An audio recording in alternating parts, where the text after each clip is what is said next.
Mengapa Allah mengizinkan anak terlahir cacat? Saya ulangi, mengapa Allah mengizinkan anak terlahir cacat? Bagaimana jawabannya?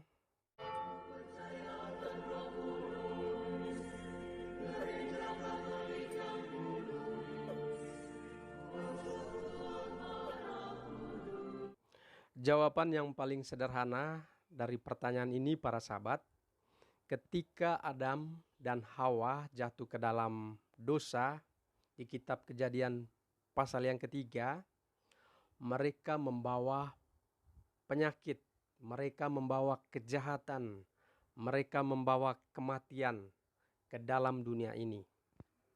Dosa telah memporak-porandakan umat manusia sejak Adam dan Hawa jatuh ke dalam dosa.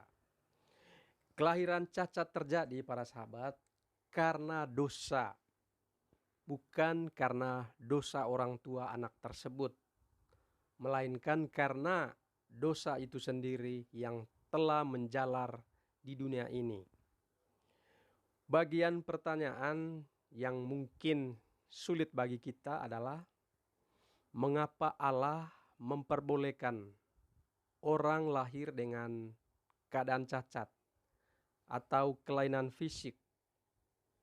Atau mengapa Allah tidak mencegah kecacatan fisik sejak kelahiran? Para sahabat yang dikasihi Tuhan, untuk menjawab pertanyaan ini atau pertanyaan di atas, mari kita lihat apa yang terjadi sama tokoh yang bernama Ayub.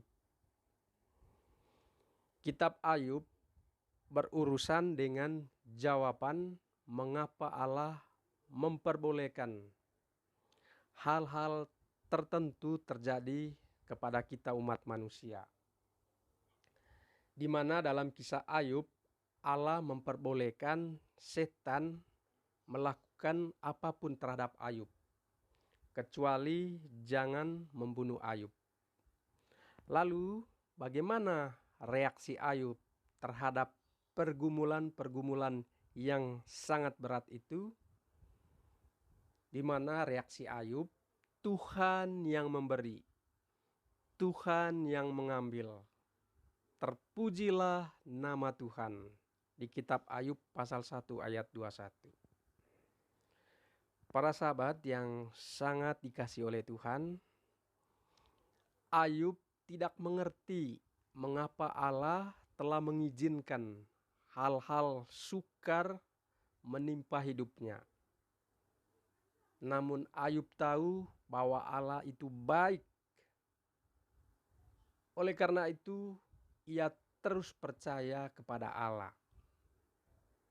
Dan pada akhirnya, kita juga harus memiliki reaksi yang sama. Saya ulangi, kita juga harus memiliki respon atau reaksi yang sama, bahwa Allah itu baik, Allah itu adil, Allah itu kasih, dan kasihnya luar biasa kepada kita. Seringkali Anda dan saya mengalami hal-hal yang sulit.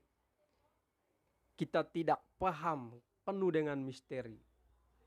Bukannya kita meragukan kebaikan Allah, tapi kita seharusnya tetap percaya sama seperti sikap Ayub. Di kitab Amsal pasal 3 ayat 5 dan 6, percayalah kepada Tuhan dengan segenap hatimu, dan janganlah bersandar kepada pengertianmu sendiri. Akuilah Tuhan di dalam segala lakumu, maka ia akan meluruskan jalanmu. Wow. Para sahabat,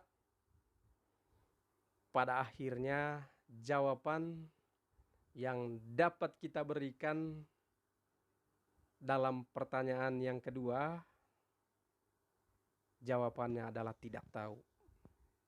Mungkin memahami Allah dan jalan-jalan Allah secara menyeluruh adalah salah satu hal yang sangat sulit. Salah jika kita terus meragukan kebaikan Allah, rancangan Allah. Karena mengizinkan sesuatu terjadi tentu punya maksud yang baik di balik semua hal-hal tersebut. Karena Allah adalah pribadi yang mengasihi, berbelas kasih yang luar biasa. Bahkan Ia memberikan putranya untuk keselamatan kita. Mari kita merespon Allah seperti respon Ayub. Penyakit tentu adalah akibat dari dosa, seperti penjelasan awal tadi. Allah pasti menyediakan obatnya, penawarnya, dengan mengutus putranya yang terkasih, Yesus Kristus, untuk mati bagi Anda dan saya, agar kita selamat. Mungkin di dunia ini kita menderita, tapi di kekekalan kita bersuka cita di dalam kerajaannya. Pada saat kita berada di kerajaan surga, penyakit tidak ada, kematian tidak ada, pergumulan tidak ada. Yang ada hanyalah sukacita hidup ada dalam rangkulan Allah Bapa di surga.